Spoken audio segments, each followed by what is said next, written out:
dicir galocha. Esta palabra propuxéronola xa hai tempo, pero non a esquecemos. Eu tive un profesor que se apelidaba así, pero ese non é o asunto. Galocha é unha palabra correcta en galego e tamén existe no castelán, pero en galego ten varios significados e unha chea de sinónimos. Para empezar, que é iso da galocha?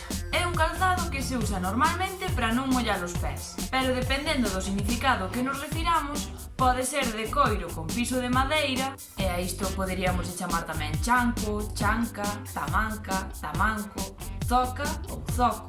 Pode ser todo de madeira e poderíamos usar tamén a palabra madroña, zamanco ou zoca. Ou tamén pode ser de goma.